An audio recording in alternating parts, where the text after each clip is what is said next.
Firefighters use friction to control how fast they fall. It's fun! Bill Nye the Science Guy. Bill Nye the Science Guy. Bill Nye the Science Guy. Science rules. Bill Nye the Science Guy. Inertia is a property of matter. Bill Nye the Science Guy. T minus 7 seconds. Bill Nye the Science Guy. Brought to you by rubbing. Try rubbing something today.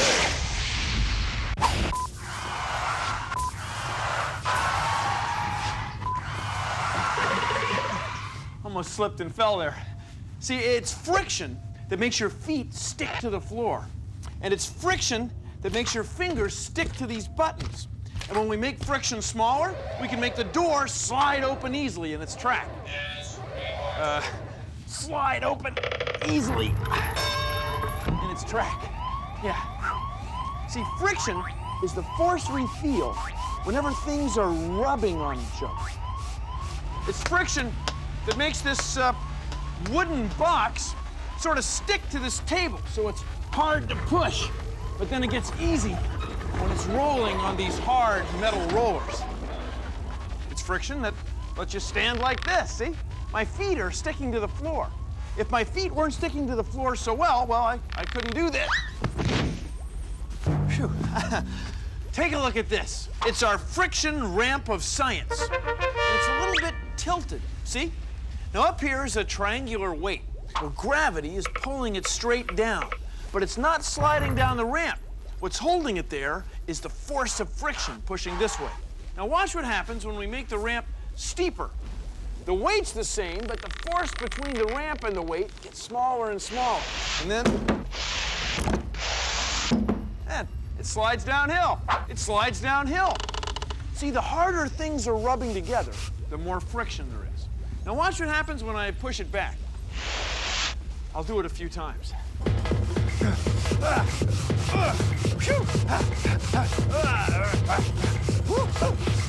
Hard work. Now, I've been working pretty hard, but the weight hasn't gone anywhere. What happened to all that energy, all that work I did? Well, if you feel the ramp, it's a little bit warm. Friction turned that work into heat. It happens every time. See, friction is everywhere. Friction is what slows your comb down as you pull it through your hair. Friction is what keeps your bicycle from sliding out from under you as you go around a corner. And friction is what keeps your shoelaces tied. Friction is what holds all knots together, see? Even this one down here. No, not that one, Bill. Doggone, I can take it. It's time for Science Friction Theater. Fools! They laughed at me. All because I resisted the idea of resistance. But now they'll pay. I've devised an experiment that will beat friction. But, Dr. Dimitro, nothing can beat friction. It slows down moving things and changes motion energy into heat. Shut up, you fool!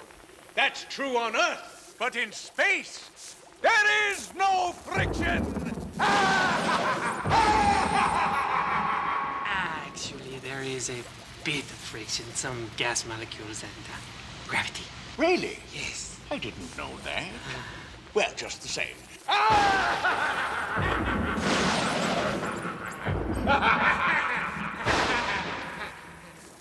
Do you have a candy?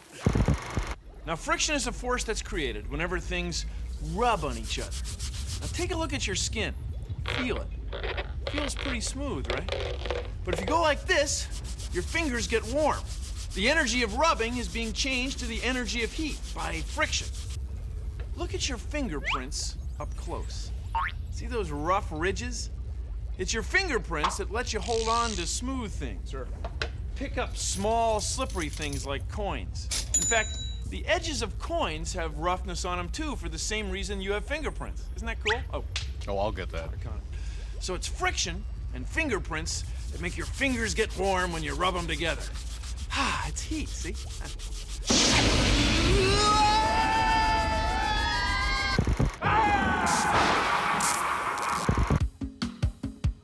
ever seen a hovercraft? Well, it's this big boat that pushes air underneath it so that it floats on the water. There's less friction, so it really cruises. You can make your own hovercraft of science. All you need is a piece of corrugated cardboard and a plastic bottle cap. Cut your cardboard into a circle and smooth the edges. Then glue the cap into the middle of the cardboard and let it dry, so it looks like this. Then get an adult to poke a hole through the top of the cap to the middle of the cardboard. It'll look something like this when you're done. Now blow up a balloon and twist the end and put it over the top of the cap. Now put it on a smooth surface and give it a push.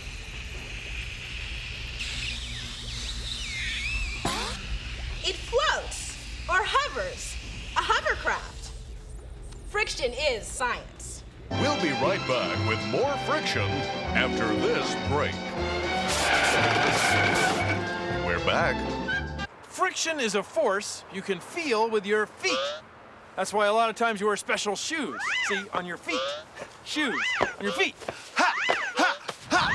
When people play sports, a lot of times they wear spikes or cleats on their shoes.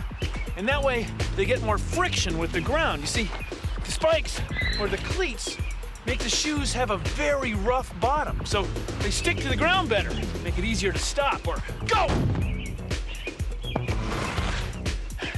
Is it safe? See, here's a situation where you don't want too much friction. You want just the right amount. I think I was safe.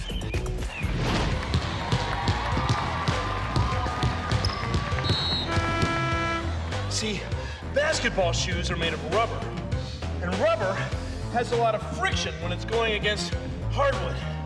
It's friction that lets you do stuff like this. Oh, hi.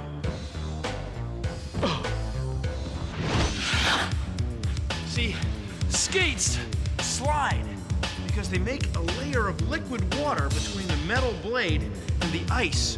So you're really sliding on liquid. It's like a layer of molecule-sized ball bearings, and there's very little friction. So the soles of skis are made slippery so that they'll have less friction when you're on snow or carpet. Well.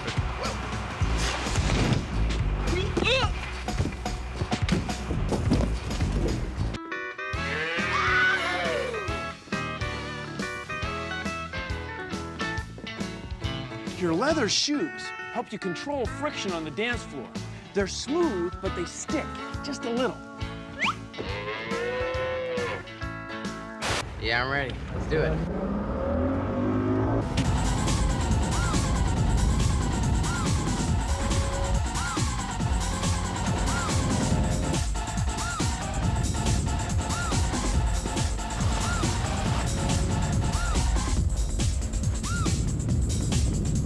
Basically, the trick to barefooting is minimizing the friction so you can glide over the water better. Because of the energy and the friction of the water, your foot will start to burn.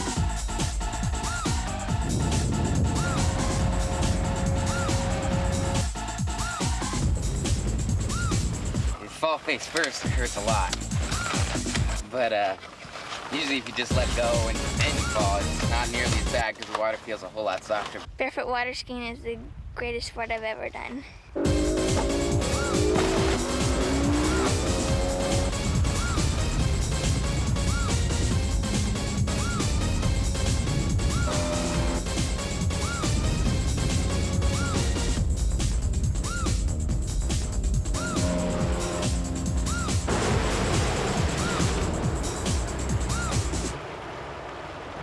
This is a fire stick. It uses friction to get things hot. We're using this bow with the leather thong to make this dowel spin. The spinning dowel makes friction with a piece of wood.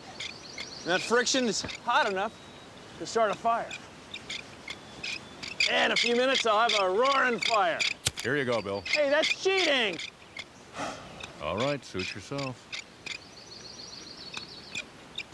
Imagine, if you will, a world without friction. A world where cars and trucks would move easily. But brakes would be useless.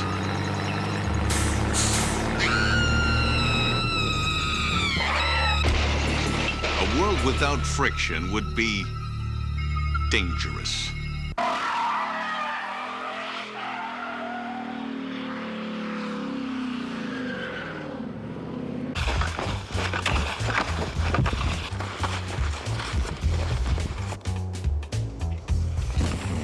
See, on skis, what you want to do is control friction. The bottom of the ski, the sole of the ski, is smooth and slippery. As it slides over the snow, a thin layer of water forms, and that's what lets it scoot along. Excuse me.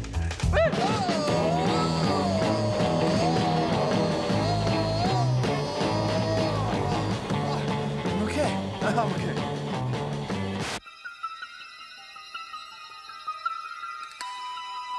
Consider, if you will, a world without friction. A world where objects glide smoothly against each other, without resistance. A world where simple actions, like dancing, would be impossible. A world without friction would be dangerous. Friction is everywhere, and we use it all the time. Like when you slide. The slide is covered in smooth, slippery aluminum, which cuts down on friction and makes you go fast. Rolling is easier than dragging. See, there's a lot of friction between this book and the concrete. But when you put the book on these ball bearings, marbles, the book spins easily. The ball bearings in these wheels are what make skates and skateboards roll. The wheels move around without a lot of friction to slow them down, so you can really go.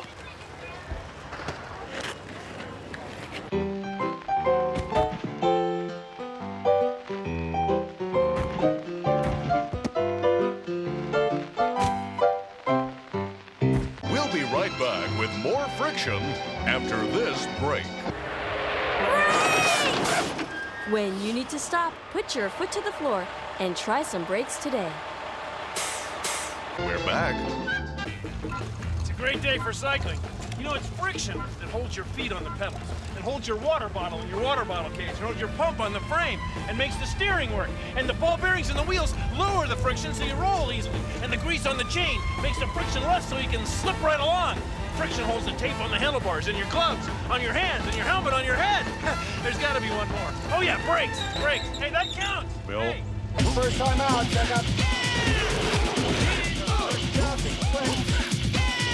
The friction gives you traction so you can stay on the track and around the turn.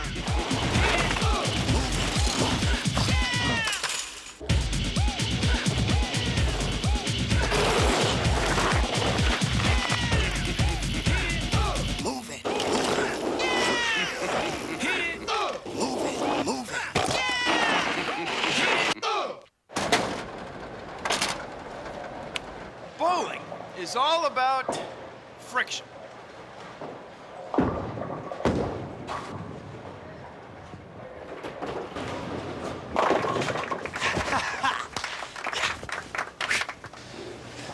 See, even though the bowling alley is smooth and the bowling ball is smooth, there's still friction. They're still sticking together. You can see it if you push a bowling ball like this. See how it sticks? That's because it's sliding on the floor. But since a bowling ball is round and it's sticking to the floor, when you push it, it starts to roll. It's not sliding, and that lowers the friction. Just imagine bowling with something that wasn't round, something that didn't roll, like a square bowling ball. Mr. Nye choosing his lucky ball, and here he goes. He really needs this one. Really needs it. Really.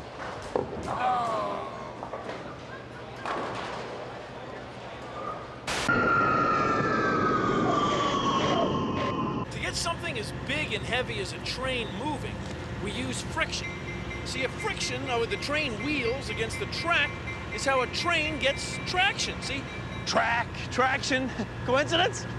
I don't think so. I mean, you'd think you'd want as little friction as possible between a train wheels and the track so it would go along easily, but you have to have some friction, otherwise we couldn't even get the train moving in the first place. The train wheels wouldn't stick to the rails at all. Without the train wheels sticking, there wouldn't be any traction, and hey, wait up! When I'm spawned. Lucky the ball. When you're walking around in the air, you can feel the air, but you don't feel any friction. But if you're in a spacecraft going, say, 30,000 kilometers an hour, re-entering the Earth's atmosphere, as these guys were in Apollo 17, there's a lot of friction. The air is rubbing on the spacecraft so fast that it actually heats up. This whole side of it became red hot.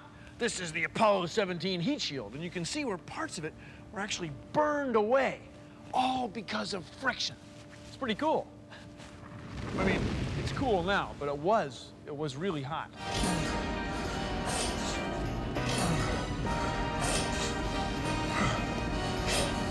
You expect me to talk, friction finger? No, Mr. Bond. I expect you to burn.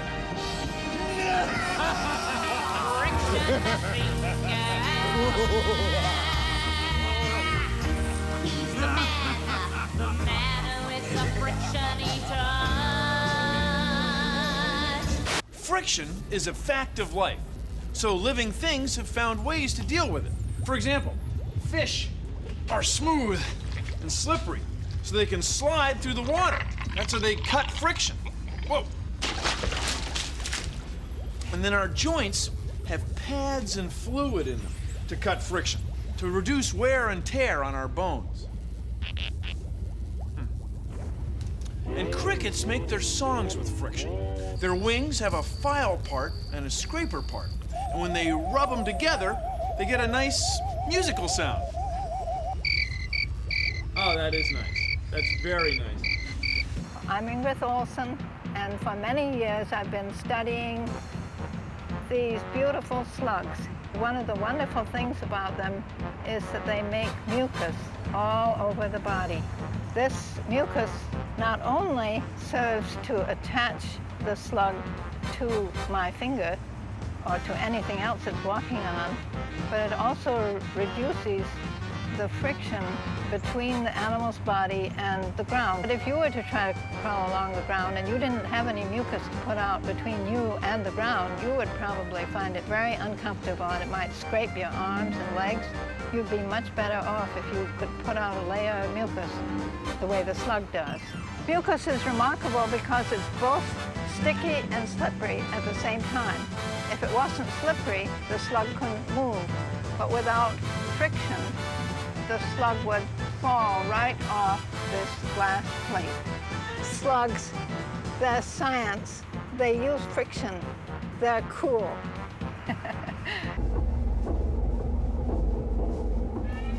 This is a wind tunnel.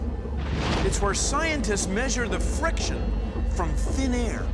See, when air molecules bump into things like airplanes, they have friction.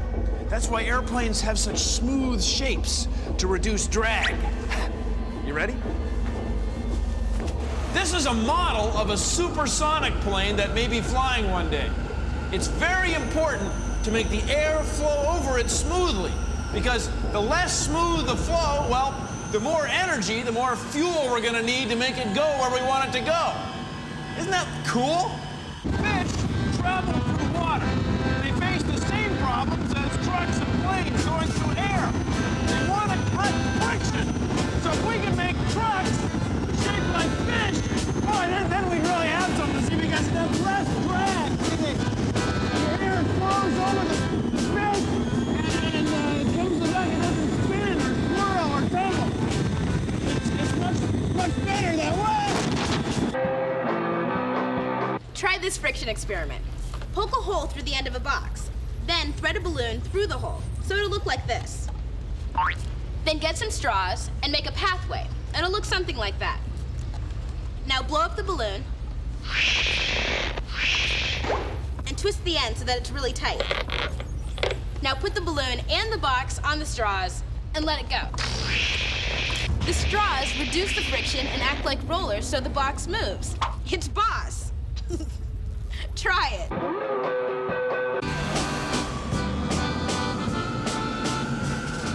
Science!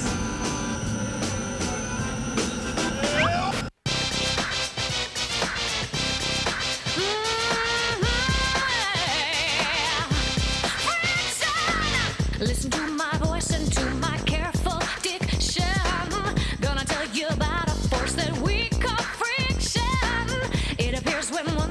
rubs against another, like a comb across the head of your older brother. It slows down things that might be moving fast. It works in any silent liquid or gas. When things touch, when things meet, when they meet, friction happens, gonna make some heat. Yeah.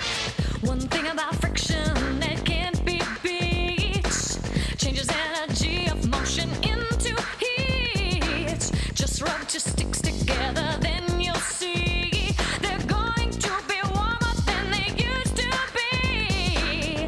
And now you know friction is really nifty. Without it, every surface would be slippery. When things touch, when things meet, you know that means friction happens. You know it's gonna heat. When things touch, when things meet, friction happens. Makes some heat. You just got to make some heat.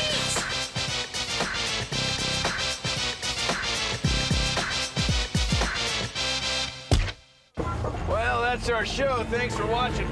If you'll excuse me, I've got some elastomeric tractive effort to induce. Hey, find them, don't grind them. Ah, yeah, it's friction. Oh, yeah, there it is. Oh, yeah, no problem. See ya. Produced in association with the National Science Foundation. That was really good.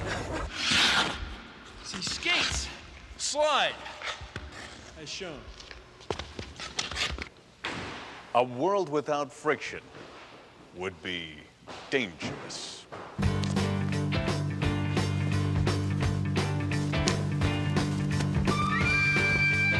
Such a